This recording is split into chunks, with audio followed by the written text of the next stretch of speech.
5 പേരിലുള്ള ആളോട് 1 പേരിലുള്ള ആൾ കളിക്കാൻ വന്നു കഴിഞ്ഞാൽ നിന്നെ ഞാൻ കളി പഠിപ്പിക്കുമെന്ന് പറഞ്ഞിട്ട് ഒരാൾ എന്നെ വെല്ലുവിളിച്ചിട്ടുണ്ടായിരുന്നു. എന്നെ എന്തോ കാട്ടുമെന്നോ കേറ്റുമെന്നോ എന്നൊക്കെ പറഞ്ഞിട്ട്. എവിടെ പോയി എന്നെനിക്ക് മനസ്സിലാവുന്നില്ല. ഇപ്പം ശത്രുതയുമില്ല, ഒന്നുമില്ല എന്നാണ് പറയുന്നത്. പുതിയ അടവ്. ഇങ്ങനൊന്നും അല്ലല്ലോടി മോളെ നീ കുറെ മുമ്പ് പറഞ്ഞിരുന്നത്. എന്തു പറ്റി പെട്ടെന്നൊരു മനം മാറ്റം? ഇതുപോലൊരു ചിത്രം നിനക്ക് വരച്ചെടുക്കാൻ പറ്റിയാൽ പ്രിയെ നീ 7 ജന്മം ജനിച്ചു വരണം എന്ന് പറഞ്ഞ പൊന്നുമോൾക്ക് എന്തു പറ്റി മോളെ? അടുത്ത ഊടായ്പുമായിട്ട് ഇറങ്ങിയേക്കും അല്ലയോ? അല്ല, ഇതെന്തു പറ്റി നിനക്ക് പെട്ടെന്ന് എന്നെ സഹായിക്കണം എന്നൊരു തോന്നൽ? വല്ലാത്ത ജാതി തോന്നലായിപ്പോയി.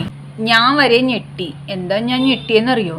നീ ആയതുകൊണ്ട്, പറഞ്ഞത് നീ ആയതുകൊണ്ടാണ് ഞാൻ വരെ ഞെട്ടിപ്പോയി. ഞാൻ ഇങ്ങനെ പ്രതീക്ഷിച്ചിരിക്കുകയാണ് ഈ 5 പേരിലുള്ള നീ 1 പേരിലുള്ള എന്നെ എന്തൊക്കെയോ പഠിപ്പിക്കാൻ വന്ന ഒരു സമയം പ്രതീക്ഷിച്ച് ഞാൻ വെയിറ്റ് ചെയ്തിരുന്നു. പക്ഷെ എല്ലാം വെള്ളത്തിൽ വരച്ച വര പോലെ ആയിപ്പോയില്ലേ. എന്നോട് നിനക്ക് ഭയങ്കര സഹതാപാണല്ലേ? ഇനി എന്നെയും കൂടി വിറ്റ് കാശാക്കണോ?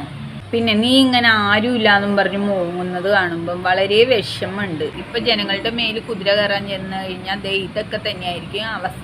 പിന്നെ ഉമ്മച്ചിയുടെ മറ്റു മക്കളും മക്കളുടെ മക്കളും ഒക്കെ കൂടി നിന്നെ അങ്ങോട്ട് ഒഴിവാക്കിയല്ലേ. അവർ സമാധാനമായിട്ട് ആണ്ട് നടത്തട്ടടി. ഏതോ ബന്ധുവിൻ്റെ കല്യാണ വീട്ടിൽ ഫോട്ടോ എടുക്കാൻ ഒപ്പം കയറിയപ്പോൾ അവർ ഇറക്കി വിട്ട കഥ വരെ നീ പറയുന്നു. എന്തിനാടി സ്വയം പല്ലിൻ്റെ ഇടകുത്തി നാറ്റിക്കുന്നത്? ഒരു സ്ത്രീക്ക് അത്യാവശ്യം വേണ്ട ഒരു സാധനം എന്താണെന്നറിയോ? വകതിരിവ്, ക്ഷമ. പക്ഷെ നീ ഇതുവരെ നിനക്ക് ശത്രുതയില്ല എന്നുള്ളൊരു കാര്യമാണ് ഈ വെല്ലുവിളിയിലൂടെ പറഞ്ഞുകൊണ്ടിരിക്കുന്നത് എന്നുള്ളൊരു കാര്യം എനിക്ക് മനസ്സിലായില്ല. ഇപ്പോഴാണ് എനിക്ക് മനസ്സിലായത് നീ എന്നെ സഹായിക്കാൻ വേണ്ടി തുനിയുകയാണ് എന്നുള്ളത്, അല്ലേ?